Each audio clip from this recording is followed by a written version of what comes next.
clear of the closing doors, please. All right, here we go. Subway Sports Talk. My name is Peter Kennedy, and I am your host. Thank you so much, as always, for tuning into SST on Apple Podcasts app, Spotify, YouTube. You know what you do. You know where you listen to podcasts, and we appreciate you the same for doing it wherever you do it. And now you're doing it in football season, because football season is here. We are ready to preview the New York Jets and the New York Giants, and we are also extremely ready and extremely excited for Week 1 picks. Who better to do a little Jets and Giants preview and some Week 1 picks with than our boy, the busiest man in showbiz, Pat Boyle. What's up, brother? Pete, we're back. We're so back. Oh my God. Back like a bad habit. Football's here. We're recording. It's opening night. Chiefs, Ravens in a couple hours. And it's going to be every Sunday from here on out, man. Get ready. The chaos is coming. And I just want to say, both you and I are wearing red.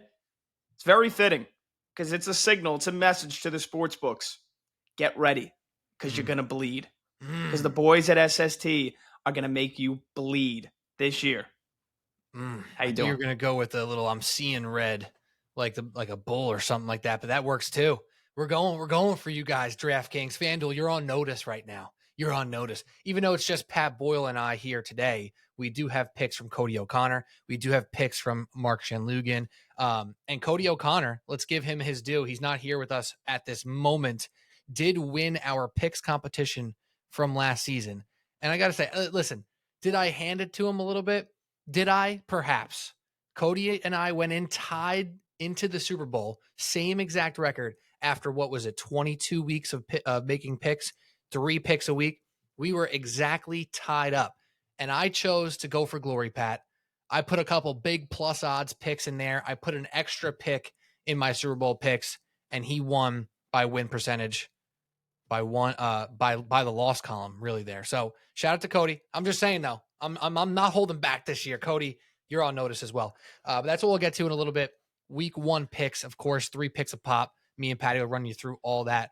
Pat, I do got to ask, before we get into Jets and Giants, I just got to talk to you really quickly about all this. You are just doing all sorts of amazing stuff right now. Can you give the peoples a little rundown? I'm sure they hear you in many more places than them hearing you here, but perhaps there's some folks who love your stuff here on SST who want to hear all the other things that you're doing in the industry right now. Yeah, appreciate the love, Pete. Yeah, so obviously still working at the Fan at WFAN, filling in, hosting, filling in, producing, filling in, doing updates. That's not going to change. It'll be, the schedule will stay sporadic and chaotic at times, but you'll hear me on the Fan multiple times throughout the week and in some medium. That schedule, like I said, will remain sporadic. It is not sporadic though. Some exciting news coming down the pike here for this weekend and every Sunday going forward in 2024. What was formerly CBS Sports Radio and is now Infinity Sports Network. The name changed a couple months ago. And what used to be called Ion Football is now Gridiron Game Day with Pat Boyle. And that's presented by BetMGM Sportsbook. So basically our radio version of Red Zone, I will be hosting that this year. So it's every Sunday, 12 to 8 p.m., 8 hours of, it's not commercial free, but 8 hours of football every Sunday. I'll be bringing you the action. If you have the Odyssey app, which is totally free, just search Infinity Sports Network. You'll be able to listen to it live. You can go back and listen to it if you're in the car. If you have Sirius XM channel 150, if you have Sirius XM radio, it's channel 158. But you can listen wherever, whenever on the Odyssey app. It's going to be fun, man. And I'll be doing the show this weekend, week 1 from the MGM Grand in Detroit. So a lot of good stuff. And like I said, 8 hours every Sunday. So if you're in the car, you can't be watching football, you still want that fix. Odyssey app, Infinity Sports Network, Gridiron Game Day with Pat Boyle, 8 hours every Sunday. And then for the last 6 months, I was doing every Sunday morning, 9 a.m. to noon on our sports betting network at Odyssey, BetQL, 5-star weekend with our pal Sean Marash. That has come to a close since they flipped their schedule back to their football schedule, but I'll still be filling in on BetQL throughout the football season and throughout, the next several months. So stay tuned for that. And, on Twitter, on Instagram at PatBoyle44, and then here every week, baby, on SST. That's the most important thing. That's why the people are really here. So let's not bury the lead. Dude, wow. How did I not know this about your big announcement Is that did you put that out there already on your socials and everything? No, I'm putting it out tomorrow because they Oh, were we did that scoop, brother. How about yeah. So that? you got to, if you listen live, or if you're listening as soon as Pete Kennedy drops this episode late tonight / early tomorrow morning, you're ahead of the curve. You can say I was there. I had the scoop. Yeah, so I haven't dropped it yet, and we were kind of just going through some legal stuff in terms of the name and the imaging. So I wanted to make sure we got through all the hula hoops before I said anything about it. That is fantastic. Congratulations to you, my friend. That's why you're the hardest working man in sports right now. And also, I've been a guy who listens to that show all different times, throughout my car driving experiences on Sundays. Because sometimes you get stuck, dude. I know all of us love to be in front of a couch or at a bar or wherever we want to be at MetLife Stadium for football on Sundays. Sometimes you got to suck it up and make a drive during the 1 o'clock or 4 o'clock slate. And turning into what used to be, like you said, Eye on Football was so good for staying up to date without having like a Scott Hansen red zone feed in your phone very illegally, down there by your feet. And that's dangerous. Now you get Pat Boyle on your radio feed. It ain't dangerous. The only thing that's dangerous is Pat Boyle because he likes to live dangerously. We'll see that obviously when we get to our picks. But Pat, let's go on to the Jets and Giants preview. I think we should start with the New York Jets because they have real expectations, a really full slate of guys on their team who are expected to perform a certain way. And it's a lot different than what's happening across the locker room for the New York Giants because they're favorites to win their division. We know the over-under is high. We know Aaron Rodgers is back from his injury. This is very real. I know in our group chat, we joked yesterday about how what can the Giants do to truly be disappointing this year? And that's going like 6 wins and just getting the 8th pick again and kind of being stuck in the mud. Well, the Jets have the opposite thing. They could go up and away, win the division, make a playoff run, and it'll be rainbows and butterflies. But they have a chance to be truly disappointing as well, Patrick. So let's start off with your overarching thoughts on the New York Jets here, and then we can get into some specifics about predictions and bets of that angle as well. Yeah, I would say Jets fans, cover your ears because I'm about to drop the hammer. I'm about to deliver the doom, not the boom. As Big Justice and AJ and the Rizzler, by the way, just have ruined my life. They've taken over my algorithm. That's a whole story for another day. You got to start swiping quick, brother. It almost happened to me too. They tried to infiltrate the Rizzler. I'm pro Rizzler. The Costco guys, I don't know if they do it for me. This might be blasphemy here. As soon as I saw them, you got to be quick on the trigger, Patrick. You got to right away. I hate watch it and I hate listen. Like I have to hear the double chocolate chunk cookie. Thank God I have headphones in. Otherwise, my phone would be hearing this and putting it back in the algo I worked so hard to get rid of. Yeah. Either way, yeah. So if you're a Jets fan, I apologize. I'll be looking to bet against the Jets most weeks. More on that later. But most weeks, I'll be looking to bet against the Jets simply because I don't think Aaron Rodgers is that good. I don't. Not anymore. Not 39 going on 40 coming off a torn Achilles, man. We saw what he was his last year with the Green Bay Packers. Pretty mediocre. What has changed since then? What has changed? I understand the Jets have a plethora of weapons. I understand Breece Hall is a dog and might be the second best running back pound for pound in the NFL. That's not a hot take. I understand Garrett Wilson's star power. I really do. I understand that they've hopefully improved the offensive line. I don't trust Aaron Rodgers, and I don't trust the head coach. Robert Saleh, I think we all kind of unanimously agree Robert Saleh is one of the worst head coaches in the NFL. He really hasn't done anything to prove otherwise. So the head coach and the quarterback, I don't believe in either of them. The defense is great. And I know what you're saying. Well, Pat, they won 7 games the last 2 years with your cousin, Timmy Boyle and Zach Wilson, and slop play from the quarterback position. True. Fair. How could they not win at least 2 or 3 more games? Okay, that's a very fair point. And I'm not saying the Jets don't go 9-8 this year. I'm not saying the Jets don't go at best 10-7 this year and hit that over. But there's way too much hype being bought into the New York Jets, a team that has historically sold the fan base and some pockets of NFL fans that this is the Jets year. This is the Jets year. Everything went wrong last year. This is the year. I'm sorry. I don't buy it. I don't believe in the head coach. I don't believe in the quarterback. I don't think where his commitment level was at his MVP in his MVP years and where he was at in his peak. And even then, he never really performed in the postseason sans 1 year. So I don't believe that his commitment level and his effort and the 100% focus, mental focus that it takes week in and week out to be a successful NFL quarterback like he was in the past, that's no longer there with Aaron Rodgers, right? And even though the defense had to overcompensate for a crap offense last year, maybe that defense does take a slight step back this year, and the offense does take a slight step forward. I still think that this Jets schedule is really, really tough. They're playing on primetime a lot. They've got a tough opening stretch of this schedule, not weeks 2 and 3 where they play, the Titans and the Patriots, but a couple of out games, weeks 1, 4, 5, and then they end the season very, very tough as well. It's just a lot to ask on Aaron Rodgers' body, and for this team to once again saddle up after all the the disappointment of last year and say, hey, get to an AFC championship game, which a lot of people are picking them to do. I think the Jets will be lucky to make the playoffs, and if they do, they're getting bounced in the first round. Again, it comes down to Aaron Rodgers for me. I know we like to think that Rodgers still has some of that prime performance left. I don't see it, and I'll be waiting to be proved otherwise, but I am down on the Jets this year.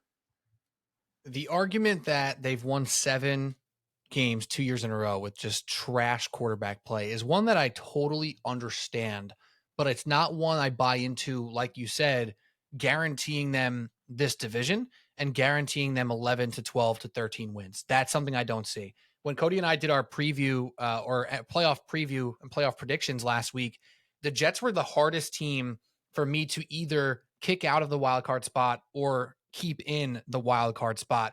But I have the Bills winning this division, Pat. About to call you Cody right there. I'm so used to talking to my boy, Cody O'Connor. I have the Bills winning this division. And I think the Jets fans who do really believe the Jets are the tried and true favorite this year, look at the odds. They're the favorite now. DraftKings says so. I think they're selling the Bills completely short. And I don't want to make a Jets preview about the Buffalo Bills, but so much of what they're going to look at in this season has to do with what the Bills are going to be, right? We know the Dolphins. We think we know the Dolphins. Some people higher, some people lower, but we expect their offense to be explosive. We expect them to be in the race, whether we think they're going to win, again, 11, 12, 13, or be in that 9, 10 range. I feel like we understand the Dolphins. I feel like a lot of people, however, are not understanding that Josh Allen still owns this division. Josh Allen is the best quarterback in this division, and Aaron Rodgers has to compete and keep up with that. Can he do it? We also often say, well, this team is stacked with talent. They are stacked with talent, Pat, but a lot of people are underselling where that talent lies. It's still all in the defense, and it's with Breece Hall and Garrett Wilson. Mike Williams, if you trust him, good for you. If you draft him in fantasy, I hope he does something for you. How can you rely on that man to be your number 2 wide receiver when he hasn't been healthy for more than 1 full season in his entire career? I mean, Xavier Gipson is their number 3. Alan Lazard is still on this team. He stinks. Tyler Conklin's a solid tight end. We know that their offensive line is supposed to be better, right? But will it be better? It has been supposed to be better for years now. You're telling me you can't see a world where Tyron Smith misses a bunch of games, where Elijah Vera Tucker, who had great moments before he got hurt last year, he misses more games. Morgan Moses is the big savior who came in as well for this offseason. We cannot sit here with confidence and say they are guaranteed for anything. This team's going to have to fight and claw and prove that they're an 11-12 win team. I think they're over under depending on how you look at it, Pat. Right now it's sit at 9.5 at minus 155 for the over, or if you want to go to 10.5, you get plus 115. So let's call it 9.5. It's a perfect line. Even with the negativity that you kind of said on Aaron Rodgers and on the Jets right here, you didn't say you think they're going to win 7 or 6 or 5. This team has a floor. If they're healthy, their floor is probably 8 wins, but I don't think their ceiling is more than 10 or maybe 11, because I think this division's too good. Their schedule's not a cakewalk. And Aaron Rodgers got to do it for 17. We haven't seen him do it for 17 since he was an MVP, but that was now 3 seasons ago. Yeah, I agree. And it seems like everybody is willing to throw out the fact that Nathaniel Hackett also stinks, right? One of the worst head coaches in NFL history. And I get, oh, well, what about the partnership with him and Aaron Rodgers? You know, he was the offensive coordinator when Rodgers won back-to-back MVPs in Green Bay. Yeah, and the Jets actively tried to replace him this offseason to no avail. So nobody trusts even the fans. The fans don't trust the head coach. The fans don't trust the offensive coordinator. But Aaron Rodgers is running the whole show, so everything is all right, right? We just blindly put our faith in a 40-year-old quarterback coming off a torn Achilles. And that is guaranteeing, just because it's not Tim Boyle, it's not Zach Wilson, that guarantees you 11 wins, 12 wins, a divisional title. Where, yes, I understand the Buffalo Bills took steps back in terms of their defense, and they lost and they lost Stephon Diggs. Who, by the way, what did Stephon Diggs do the second half of last year? Diddly squat. I understand that Miami has a bunch of guys, their star players on defense. A lot of their star players on defense hurt to start the year because they got hurt towards the end of last year. And you see what happens to Miami in December and January every year, and you think, oh, well, they'll fade. The Jets will win it. And we still realize how freaking good and unbelievable that offense is for the first 4 months of the season. And then just, this is the Jets' year. Rodgers is healthy. There's no way things can go wrong again, right? Well, they can, and I think they will. I do think the Jets probably go 9-8, and in a stacked AFC, I think they lose. They miss out on the playoffs the final year of the season, where they're probably playing Miami for a playoff spot. That's it, man. That's it. You can't discount the other people in this division. It's too tough of a division, even with the trash Patriots, who, you never know. Drake May, maybe he lights the world on fire. It's unlikely, right? No, they're going to be horrible. They will be horrible. So and, again, the team that the Jets couldn't beat for 8 years, they finally beat them last year. Don't be surprised the Jets find a way to split with the Patriots this year, even if they do go 2-0 against them. Again, like I said, start the season Monday night at San Francisco. You obviously got to play the Bills and the Dolphins twice. Playing Pittsburgh on the road, I know we all, still think that this Pittsburgh Steelers offense with Russell Wilson will stink. That's going to be like a 17-14 game. Would you really be surprised on Sunday night that the Steelers are walking out there with a win because TJ Watt gets 2 strip sacks of Rodgers? They got to play the Texans, who a lot of people are buying into CJ Stroud winning the MVP this year. The Colts, that's not going to be a cakewalk. I think the Colts, I love Shane Steichen. I love Anthony Richardson. He's got to stay healthy. And then they end the season versus the Seahawks, at Miami, at Jacksonville, versus the Rams, at Buffalo, versus Miami.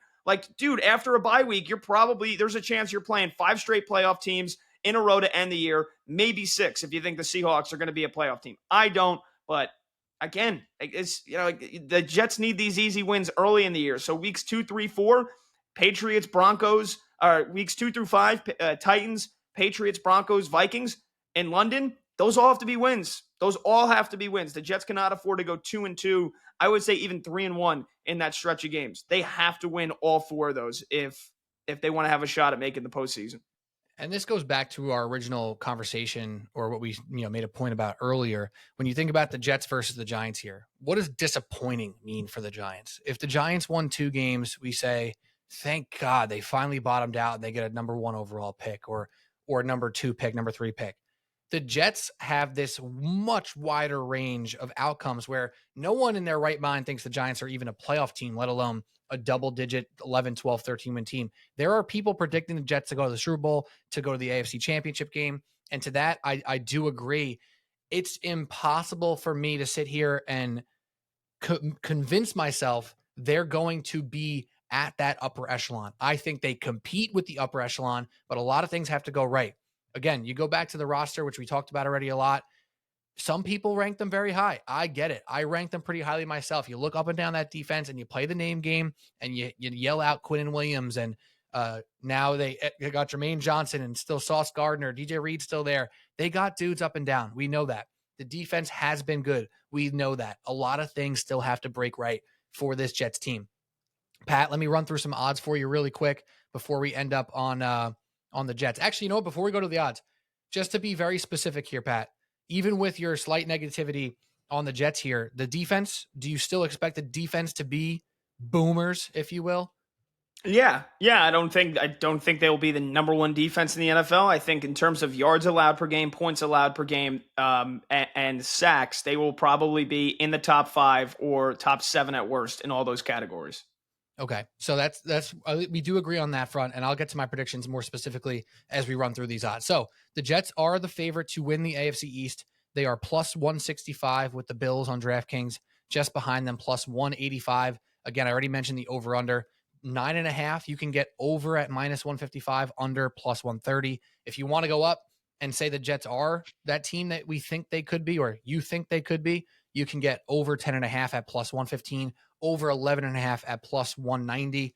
That's in range. It's not what I'm doing, not my pick, but that is the odds. And then, of course, if you do want to go crazy and you do want to talk about the true future of futures and predict this team to be a conference winner, you can get the Jets at plus 1,000 to win the AFC. And then, of course, plus 1,900 to win the Super Bowl. Pat, with all that being said, are there any plays other than week to week? We'll get into the weekly picks later on. Other than week to week, are there any futures that intrigue you with this team? You can go player prop if you want. You can go to miss the playoffs if you want. I can get those odds if you need it as well. No, I won't be playing any futures on the Jets, Pete. I'd much rather just watch it flame out before my very eyes. And like I said, there is a floor on this team, right? I think you and I both agree the floor on this team is probably 8 wins. I think they either finish, like I said, 9-8, or 10-7. So that's not a bet. When I think the number is spot on, I don't want to bet it.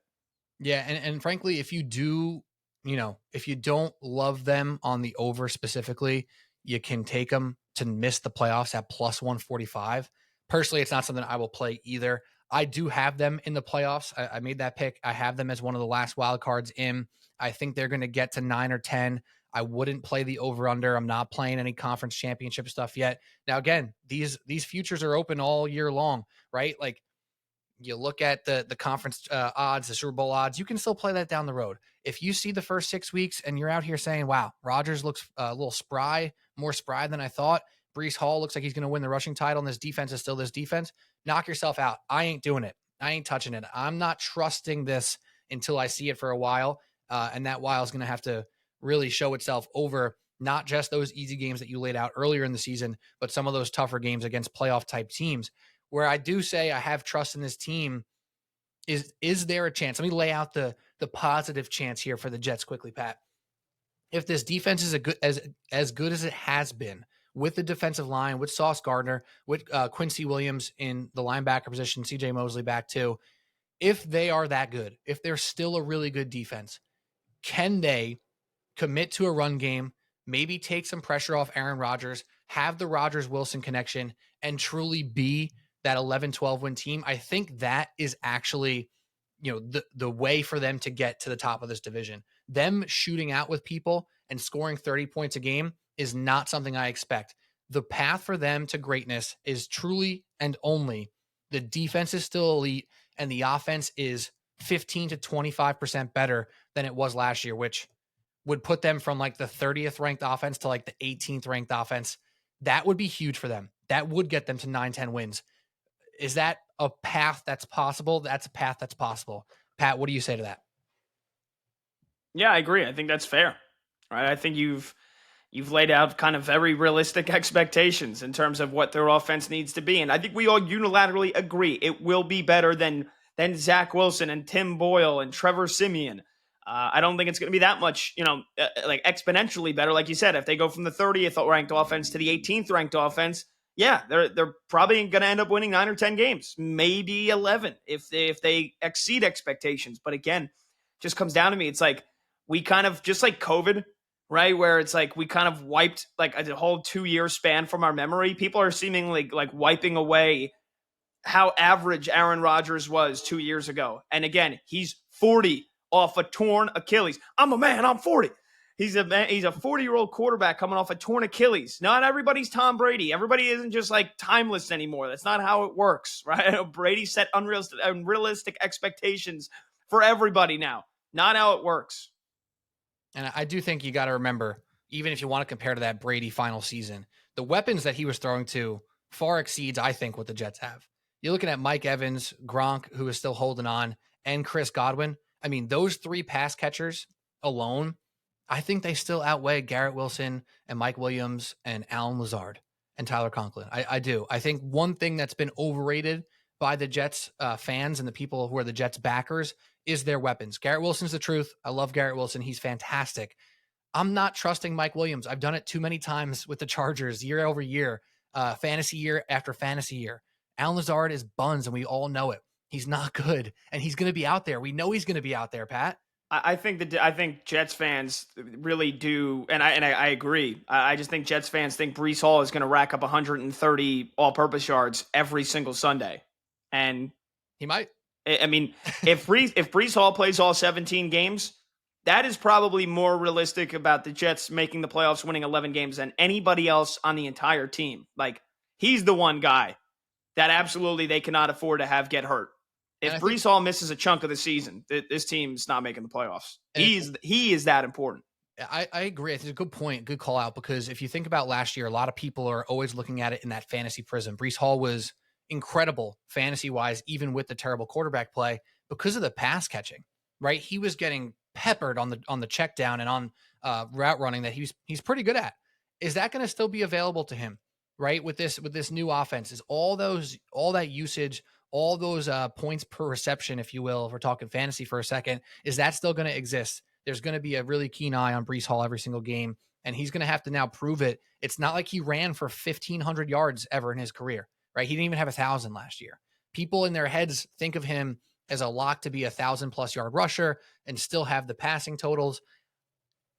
It's not going to be as simple, but he is good enough to carry this offense in many ways as well. All right, so I think we're good on the Jets for now. Any last words on the Jets, Pat, before we move to the Giants? Good. All right, let's go. New York Giants. Much different, different odds. In a weird way, I find myself talking more positively about the Giants not because they're better than the Jets. I don't think anyone should believe the Giants are better than the Jets. They are not. However, when expectations become a part of the conversation, you have to then, round up your thoughts in comparison to where they're expected to land in this season. I've seen a lot of people, Pat, call out this Giants team as one of the worst in the league. And if you go back to the PFF article that famously got some good play on our station, WFAM, they were ranked 32nd in PFF overall roster. The Jets were ranked 4th, by the way, which I forgot to mention in the Jets portion of the segment. I think that's ridiculous. I think the Giants being ranked 32nd, some people betting them to be the worst record in the league, some people saying take their all under 4.5 wins. To me, knowing this team, rooting for this team my entire life, I'm not picking over because I think they're great. I'm picking over because I think they're dumb enough to win 7 or 8 games because Daboll is a good coach. Daniel Jones is okay at best, and he might be okay this year. And yeah, they also added some people. Their defensive line is really good. And yeah, no playoffs, nothing crazy like that for the New York Giants. But I think the fact that some people say they're going to be one of the worst teams in the league is completely overestimating who's on this roster and what they could accomplish this year. Yeah, and again, I've criticized Brian Daboll when he deserves it, and then there's times where he has, kind of punting the game away, literally and metaphorically, against the Jets last year in overtime, not letting Tommy DeVito throw the football, going for the tie against the Commanders 2 years ago, even in the year they made the playoffs. It was a game they could have won, and he played it very conservatively. He's gotten almost the most out of this team in 2 years as you probably could have. Again, think about what happened last year. Daniel Jones goes down, what was it, week 7 against the Raiders? Yep. And he was horrible before that, right? Daniel Jones was horrible. Then he gets hurt. Andrew Thomas misses half the season, who is one of the most impactful left tackles, and especially his value. You want to talk about value, Francisco Lindor. The value Andrew Thomas brings to the Giants is immeasurable. So he goes down. Daniel Jones doesn't have his blind side protected early in the season. He's horrible, and he gets hurt. Once Andrew Thomas came back and played the back half of that last season, that Giants offensive line stabilized. It stabilized. And for everything that went wrong with the Giants last year, those two being the main things, but how bad the offense was. Again, 30th, 31st, worst offense in the NFL in terms of points per game, can't throw the ball. The ability for them to move the football down the field, what was the stat? I forgot. Oh, the sacks. They gave up 85 sacks. They gave up more than 20 more sacks than anybody else in the NFL. 85 sacks given up. As bad as they were, they won 6 games. They won 6 games. They should have went 3-14 last year. They should have been as bad as Carolina. They should have been as bad as New England. And they weren't. And they found a way to win 6 games. So I see everybody saying, oh, it's another year of Daniel Jones. This team, screw this team. We saw them on the Hard Knocks preseason. They're actively trying to get another quarterback, and they just said, you know what? We can't, right? Nobody's going to trade up with us. The top 3 teams all needed quarterbacks. They all took them. We're not going to reach on Bo Nix. We're not going to reach on J.J. McCarthy. maybe you don't believe that Malik Neighbors is going to be a stud. And if you don't, then I can see why you would think this team maybe only wins 4 games. But I mean, come on, dude. The kid is a freaking dog. What he has shown in those joint practices, what he showed at LSU, like, he is too good to just go out there and like not rack up, like, on a bad day, 40 yards, 50 yards. And I understand, again, if you don't believe it, like, Daniel Jones went to the playoffs 2 years ago. I know we all, we get all hyped up, and there's the two ends of the extremes of the argument, and there's nothing else when it comes to Daniel Jones. He's either good and he can win a playoff game, or he's the worst quarterback in NFL history, and the Giants are a complete joke for still keeping him employed. There's no in between with Daniel Jones at times, right? The fact is, the guy won a playoff game 2 years ago. And I understand, no Saquon Barkley. Yeah, good luck with the Giants having any offense now. They lost their best offensive piece. They wanted to pay Jones. They didn't pay Saquon. Again, Devin Singletary, we act like the guy doesn't run for like 800 yards every single year. Like, he's consistent. He's not Saquon Barkley. He's not going to have the ceiling of Saquon Barkley, but he's consistent. And Malik Neighbors looks like he's a pretty damn good wide receiver. Like, he's going to be a wide receiver 1 for many years in this league. Andrew Thomas stays healthy. Again, there's only so many games the Giants can lose, right? And again, their number for me, maybe it's just because we're here in New York, you and I, Pete. And when it comes to the Giants, every year I think they're going to be bad, they're good. Every year I think they're going to be good, they're bad. I'm not touching their over-under win total of 6.5 because I feel like they could land right on it. They could go 6-11, they could go 7-10. But like, there's, again, even in a catastrophic year last year where they gave up 1,000 sacks, Jones was hurt for basically the entire year, Andrew Thomas missed half the year, they still won 6 games. So yes, Brian Daboll does squeeze out almost all the juice there is from this team. The secondary is going to be atrocious. It is. But new defense coordinator Shane Bowen, he's got some big-time weapons on that defensive front. Everybody knows, we all know how good Sexy Dexy is. And the trade for Brian Burns gives this team a legitimate, lethal pass rush that can offset somewhat a very young and a very inexperienced secondary that, yes, when they go up against good teams with offensive lines and offensive weapons, they're going to get torched. Like, they're going to get shredded. Sure. Like, the Giants are going to lose games 40-17 this year, 35-20 this year. But they're not going to consistently score 14, 17, 13 points. Like, they're going to have a decent offense. It's going to keep them in games. And when you look at their schedule, there are a lot of weak spots here. They play Carolina. I know we're giving everybody a win that plays the Carolina Panthers, but still, everybody's ready to go. Pick the Washington Commanders as the surprise team to win NFC East. It's still a rookie quarterback with Jaden Daniels. Just because CJ Stroud got it done last year doesn't mean that there's so many other rookie quarterbacks that fail in year 1. So I can easily see the Giants splitting the series with the Commanders. They do it every year anyway, right? And then there's some other soft spots on this Giants schedule here where they can easily win 5, 6, 7 games. So I think the total is pretty damn spot on, just like I think it with the Jets. It's not something I want to bet, but with the Giants, I kind of just think they're going to, they'll kind of float through this season. Like you said, the most painful thing is if they probably win 6 or 7 games and cost themselves a top 5 draft pick because they need a quarterback. And that's ultimately what I think they'll end up doing because the coaching staff has proven, who, by the way, Brian Daboll, it's not like his seat's the most cushiony seat in the NFL. This coaching staff has proven that even with a slop roster, they can win games, and I expect them to win at least a handful of games this year. Yeah, and that's the biggest thing right there, right? Like, they're not going to suck is my main point here, right? We spoke a little more positively because we're trying to hit the expectations properly where some people think they're going to be trash. They're not going to be trash. Like you said, like, they have their first 3 games of the year: Vikings, Washington, Cleveland. The Vikings is actually weirdly the only home dog of the there's only 2 home dogs in all of week 1. One is the Giants and one is the Colts. So the Giants are not favorite against the Minnesota Vikings, which should tell you something. Honestly, it really should. But I think that's wrong. I think that's incorrect. That should be a Giants -1.5. I don't know why the Vikings are looked at as this team that should be favored on the road in week 1 with Sam Darnold at quarterback and a lot of moving parts from their team. A new running back, new quarterback. They still have the coach, obviously, Kevin O'Connell. They still have Justin Jefferson. We know all that stuff. Giants could win week 1. The Giants, like you said, could beat Washington, and some of Daniel Jones' best games in his career are at Washington, against Washington. That's never going to be a game Giants fans are frightened of. The Browns, we'll see what Deshaun Watson looks like. We know their defense is very good. It's not like they're a world beater.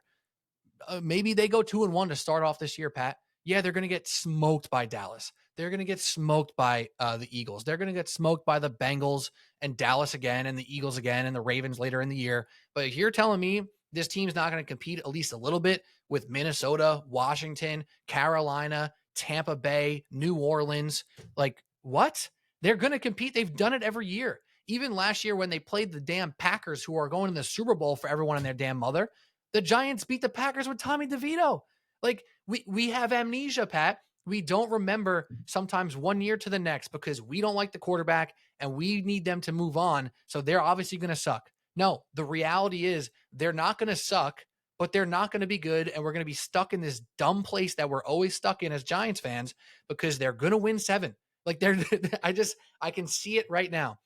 Oh my gosh, it's week 14. We're going home to play the Saints. If the Giants win against the Saints and this team loses here and that team, the Giants can still make the playoffs, Pat. Do you buy in Daniel Jones making the play? Like that is a conversation that I guarantee will happen at some point between week 14 and week 17.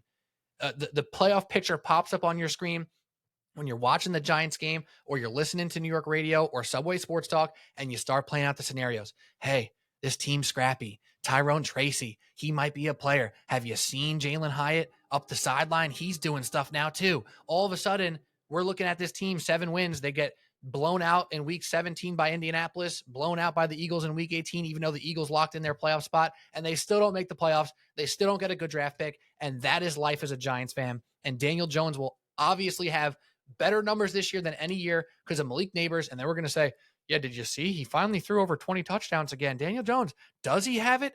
Is he dating Kay Adams? Is the beard bringing him to glory? It's all stupid. It all doesn't make sense. The Giants will win 7 games. I might have to bet that exact record for the New York Giants because it's so dumb. I can picture everything that's going to happen for this team. It's going to be annoying. It's going to get my hopes up. It's going to get my hopes down. And we're going to sit here at the end of the year and say, we're drafting 8th again. Yeah, I mean, I think that's more so just because of how much parity there is in the NFL, more so than the Giants themselves. But, I mean, there's only a handful of disastrous teams every single year in football. Most of these teams win 7, 8, 9 games. And, yeah, like you said, again, you're seeing the graphic last year where the Titans were somehow in the hunt in week 14, right? Or that the Broncos were in the hunt. And, they were, but, still, those are the kind of teams we're kind of lumping the Giants in with. The Bears and the Vikings. The Bears got hot at the end of last year. Could the Bears get in if they just win this game? Could the Vikings would have had a shot to make the playoffs if they had beaten the Packers, and they didn't. They finished 7-10. And you look at that and it's easy to say, yeah, the Vikings stunk last year.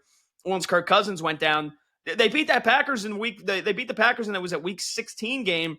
They would have had a shot to make the postseason. So it's like almost all but 5 teams are in the hunt up until the last 3 weeks of the season. So yeah, I wouldn't be surprised if the Giants are once again in that faux conversation, even though we kind of both agree that everything has to go right, which it did 2 years ago. I mean, they were 6-1, 7-1 and 1-score games 2 years ago, or were they undefeated? They might have been undefeated. I think it might have been 7-0 and 1-score games 2 years ago. Right. That's the kind of luck they need again this year to sniff 9 wins, which I don't see happening. I think they win 6 or 7, and I'm not betting it. I agree. So 2 more things really quickly. So if you look at their defensive backfield, which like you said is a weakness, I agree with that exact sentiment. But what's the best thing for a poor defensive backfield is a great upfront team.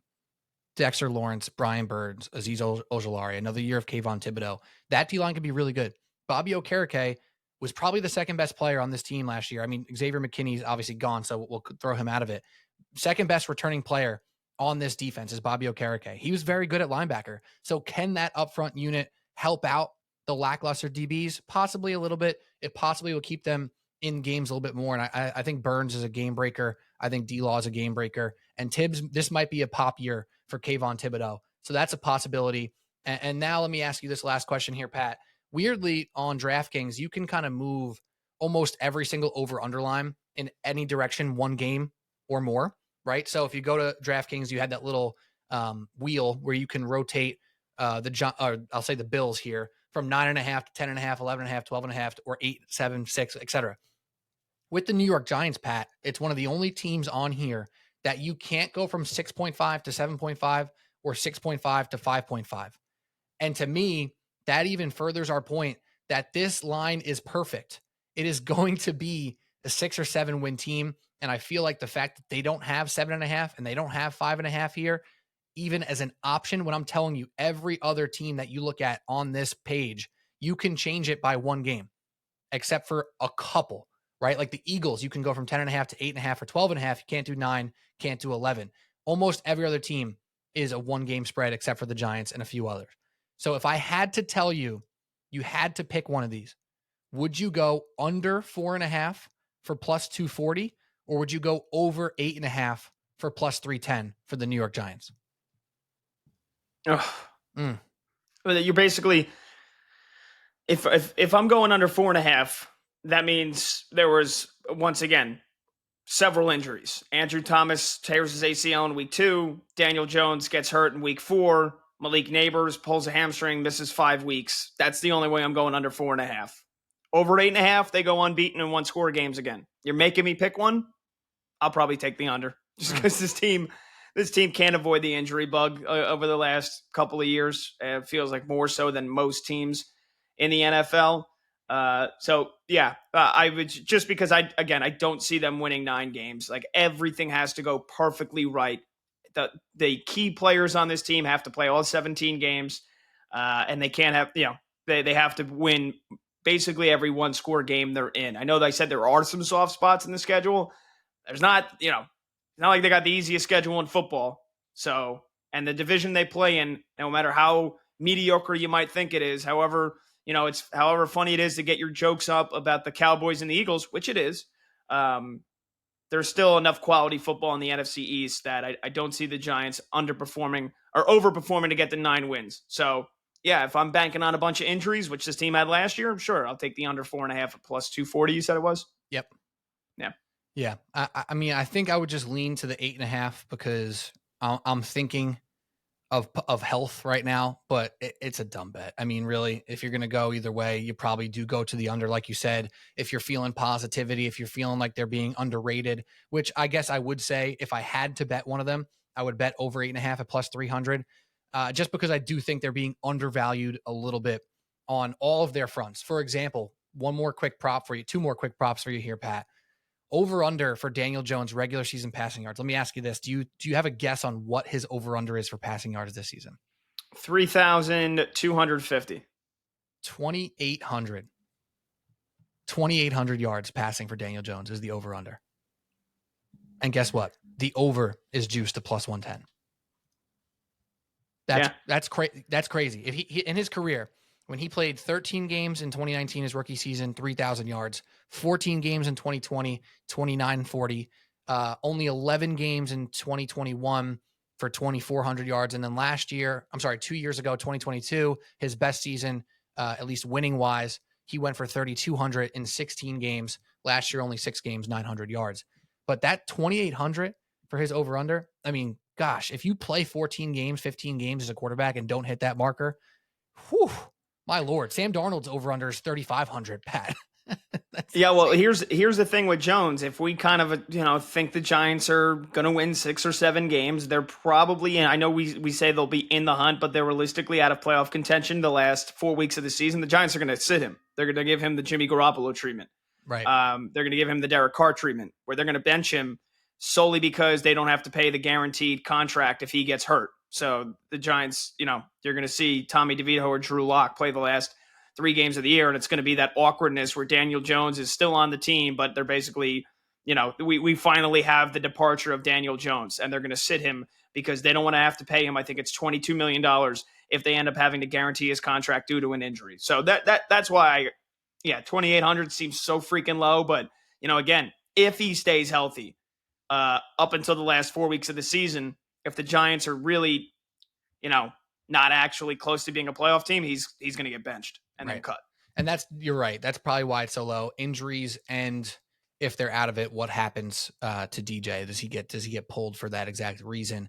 But if you like the Giants this year, if you're somebody sick enough in the head to bet them over, and just you want to do something crazy like that, take that 2,800, honestly, because that's a really good number. It's plus 110, which is a nice odds for a passing stat like that, or a season long stat like that. It's not too shabby. If you are crazy enough to think you like the Giants this year, take that, and maybe also take this, and don't worry about win or loss every week. Worry about DJ stats, because his over-under for passing touchdowns is 16.5, which he has only hit once in his career, Pat. And that was his rookie year, right? His rookie year, yeah. We had Pat Shurmur throwing on every down. Even the glorified 2022 that people, wanted to put him closer to 10 than to 20 in the quarterback rankings, he only threw 15 touchdowns for. I mean, granted, he ran, I think, 5 or 6 that year, but still 16.5 passing touchdowns is DJ's regular season prop. Brutal. My God. All right. Jets and Giants. That was the preview. You got our thoughts on the New York teams, and right here on Radio Garden State as well.